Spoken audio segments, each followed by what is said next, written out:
ॐ सर्वमङ्गलमाङ्गल्ये शिवे सर्वार्थसाधिके शरण्ये त्र्यम्बके गौरी नारायणी नमोऽस्तुते।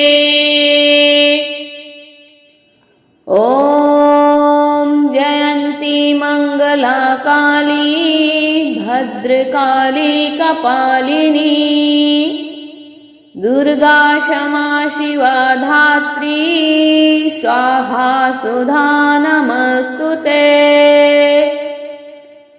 ॐ या देवी सर्वभूतेषु शक्तिरूपेण संस्थिता नमस्तस्यै नमस्तस्यै नमस्तस्यै नमो नमः।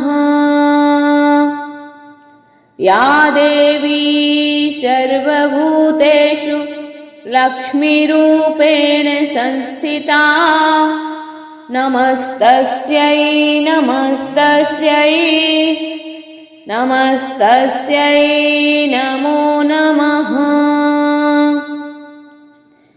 या देवी सर्वभूतेषु तुष्टिरूपेण संस्थिता नमस्तस्यै नमस्तस्यै नमस्तस्यै नमो नमः।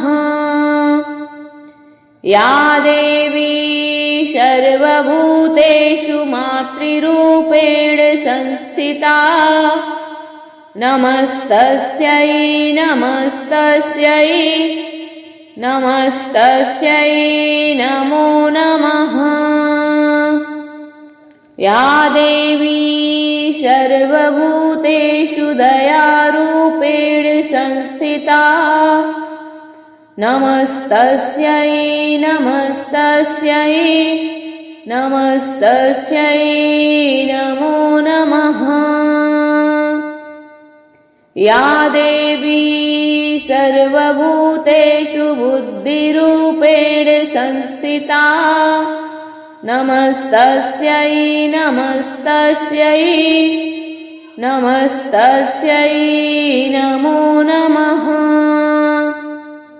या देवी सर्वभूतेषु शान्तिरूपेण संस्थिता नमस्तस्यै नमस्तस्यै नमस्तस्यै नमो नमः।